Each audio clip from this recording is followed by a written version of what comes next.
The ego is exhausting. The image of myself, who I thought I was, that was what was exhausting. It kept me living from fear, constantly worrying about how to instead of just being. There was a constant effort in every factor of my life. And you find yourself trying to create a life that comes from the image of an imagined self. Our false sense of self will make us think that we should have life a certain way. And then we spend our entire life trying to create it. But even the authentic self, if I have to work at being that, then is it authentic? Even as you are awakening, there can be a need to try to subdue the ego, but that can be exhausting as well. We can spend so much time trying to become spiritual, trying to empty ourselves of the ego, because that is what it needs to exist. The ego, it's so tricky. It can make you think you are egoless when it really has you. It strives to look authentic. That is what's so exhausted. It strives to look authentic. It strives to be enlightened and spiritual. And that is the story. That is the story there. Wanting to meet spiritual standards, speaking truths we haven't fully realized.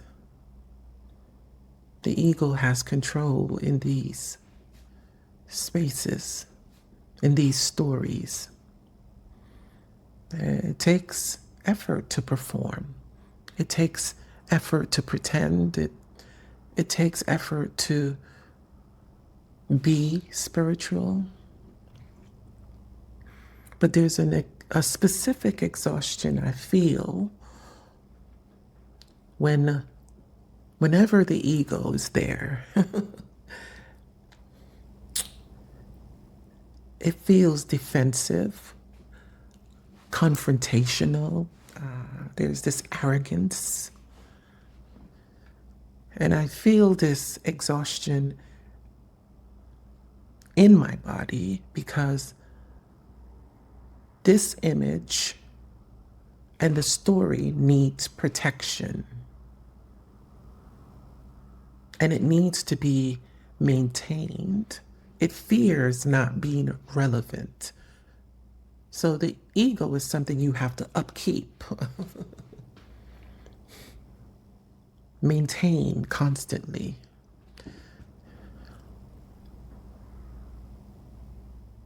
The ego builds a story around our experiences. And it tells you to maintain that story in order to feel safe. The ego makes you feel safe in the story, but that story comes from a false sense of self, is what I realize. That is what is so exhausting. It takes a lot of energy to be the ego. When the focus is to be better than, then there is an enormous amount of effort there. when I do something from trying to prove something, then it becomes a heavier task than just doing something from here.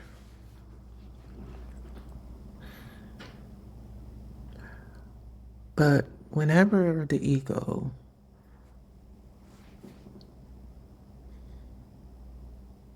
tries to intervene, something in me cannot hold it.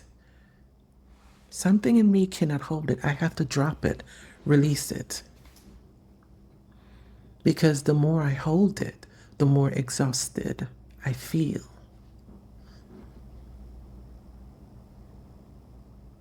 Or I should say, the more exhausted my body feels. In my doing, going about my day, now I find moments where I'm not exhausted. I'm no longer exhausted from protecting this false image of myself anymore. That's why I say the ego is so exhausting. I'm just being now. I don't have to become more or do more to be.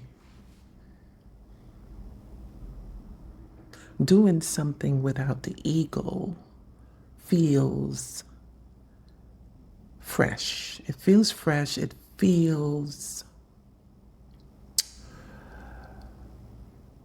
without tension, without the tension of intentions. It feels effortless,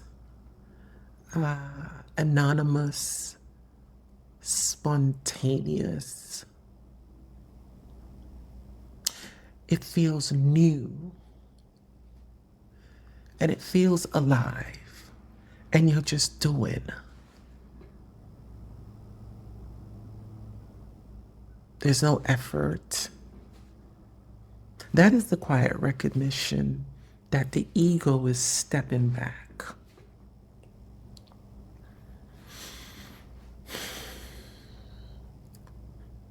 It takes no effort to be your natural self.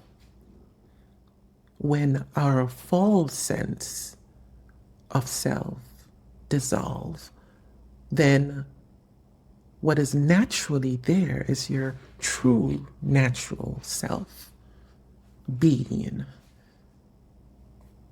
It takes effort in trying to be egoless. Is it about being empty of the ego?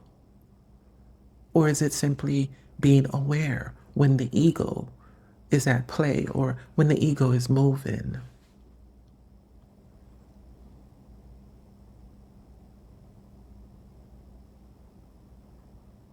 For the ego to be dead, there has to be no more you. It feels like for the ego to be dead, it feels like there's no more space that it can thrive and it can live.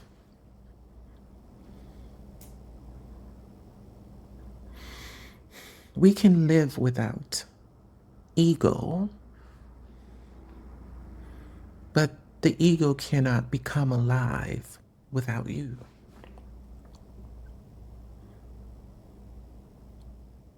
It needs an identity.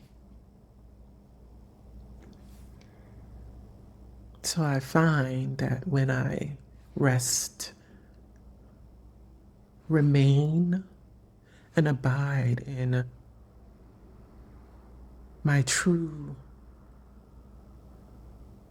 nature, my true being, then the outcome is no ego,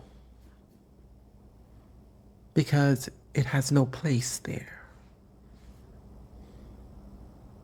It has no place there. It has no place to thrive. It has no story. Your natural state has no story. It's just there. Vast and spacious, an emptiness that doesn't hold anything, the being, the natural being. So the ego has nothing to attach to, nothing to develop this story from. So it has no place there when I'm just being and when I remain in that space of beingness, if I can use that word with you. Then we are simply in that space of just our natural state of being. Then we're present and awareness.